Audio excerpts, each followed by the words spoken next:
Hello everyone, मैं सिद्धार्थ अपने YouTube channel पर फ्रेंड्स आप लोग का स्वागत करता हूं। फ्रेंड्स अगर आप लोग नए हो फ्रेंड्स तो हमारे चैनल को आप लोग सब्सक्राइब कर लीजिए प्लीज़।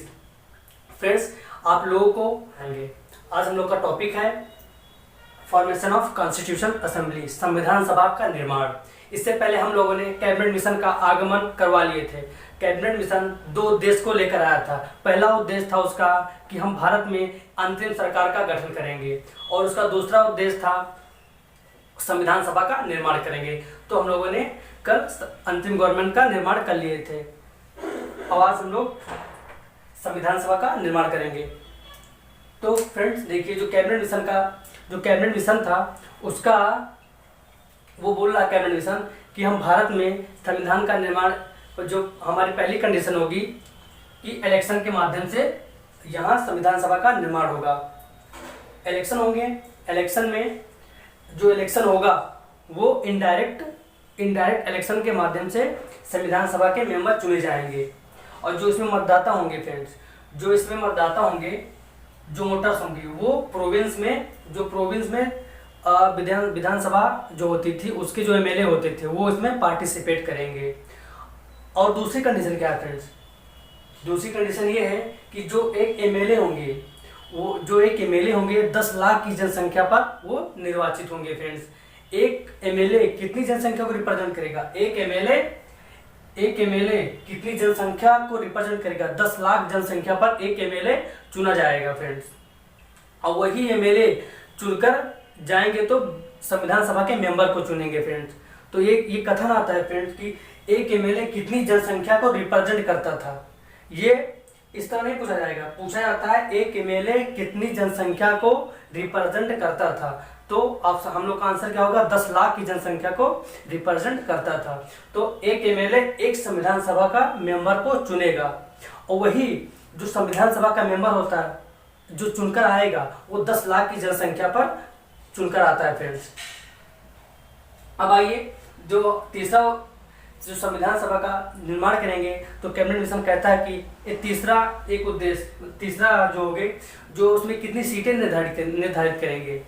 तीसरी जो होगा जो नंबर ऑफ सीटें होंगी किस तरह आप निर्धारित करेंगे।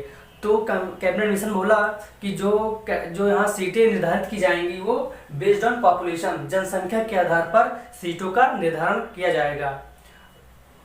ओके, उसके बाद में जो सीटें होंगी अगर जनसंख्या के आधार पर ये बेस्ड ऑन पॉपुलेशन के आधार पर जो सीटें निर्धारित की गई थी वो सीटें कितनी थी? 389 सीटें थी। 389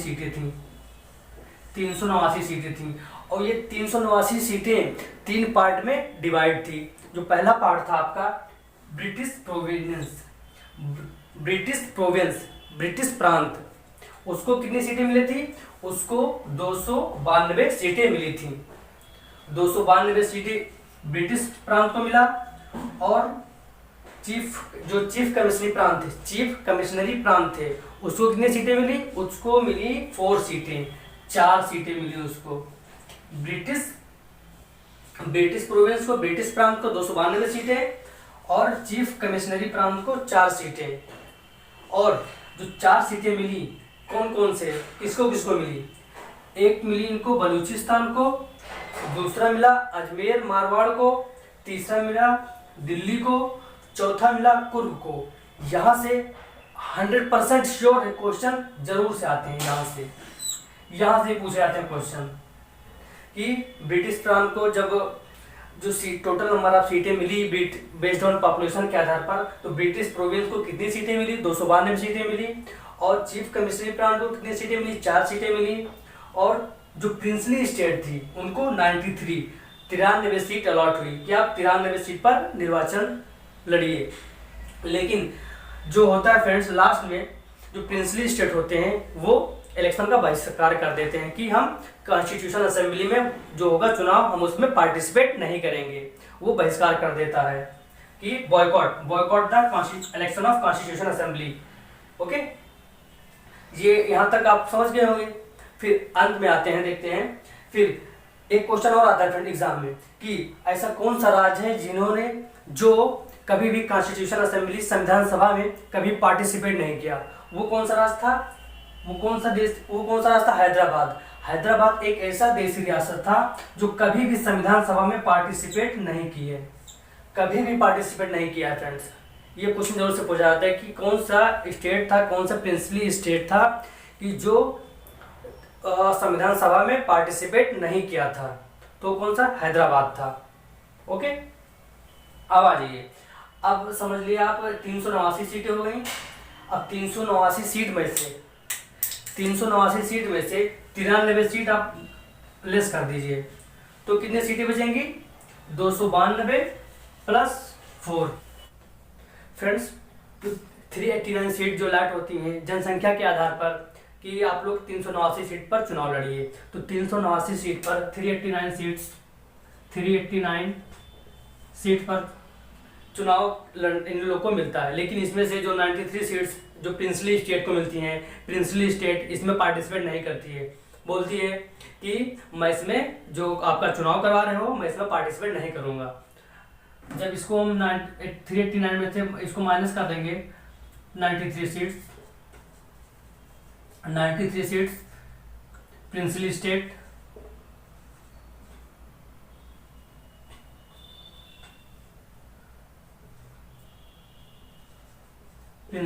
इसको बहिष्कार कर देती है कि मैं इसमें पार्टिसिपेट नहीं करूंगा, बहिष्कार। ओके, जब 389 में से 93 सीटें जब लेस कर देंगे तो हम लोग के पास बचेंगी 296 सीट। 296 सीट पर चुनाव होंगे। जब चुनाव होते हैं फ्रेंड्स, जब रिजल्ट आता है जुलाई अगस्त के मंथ में, तो इसमें जो सीटें मिलती हैं वो आप लोग देख लीजिए। इससे एग्जाम में क्वेश्चन पूछे जाते हैं कि कौन सी पार्टी कितनी सीटें पाई थी जब इलेक्शन का रिजल्ट आया था। जो अब इसमें से 208 सीट 208 सीट थी जो ये इंडियन नेशनल कांग्रेस को मिली थी, INC। 208 सीट कांग्रेस ने जीता और 73 सीट पर मुस्लिम लीग जीती, मुस्लिम लीग। ओके, अब इसमें से जो 15 सीटें बची, 15 सीट पर जो छोटे छोटे ग्रुप थे, छोटे छोटे ग्रुप और जो स्वतंत्र छोटे छोटे सदस्य थे, उन लोगों को 15 सीटें पर अपना उन्होंने बहुमत प्राप्त किया फ्रेंड्स।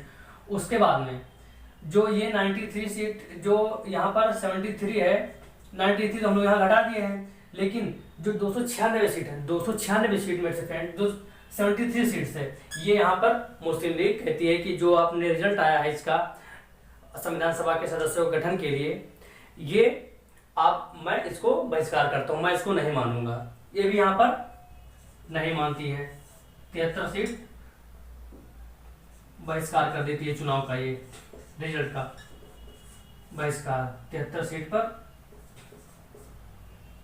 ओके, अब हम लोग के पास कितने सीटें बची? 273 में 296 से हम लोगों ने 73 लेस कर दिया।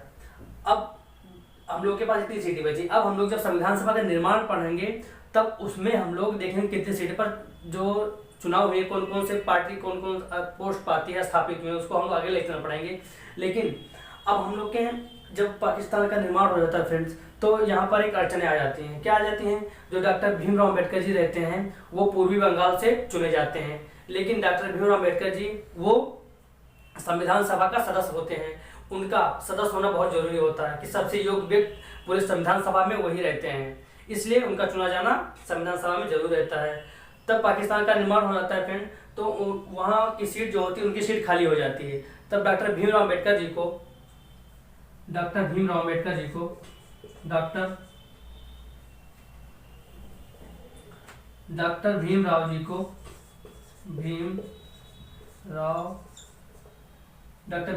लिखते हैं, डॉक्टर भीमराव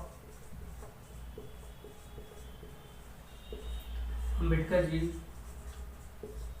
को वहां से Maharashtra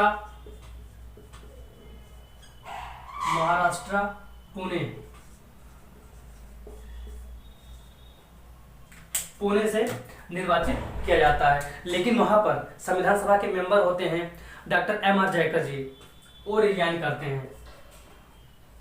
doctor M.R. Jayakar, doctor M.R. Jayakar resign करते हैं,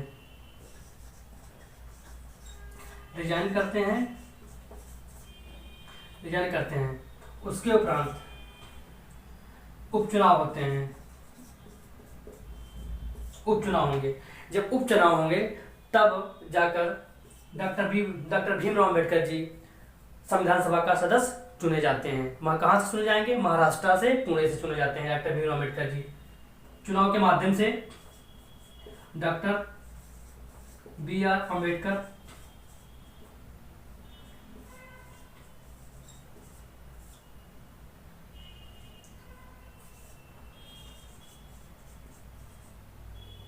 चुने जाते हैं।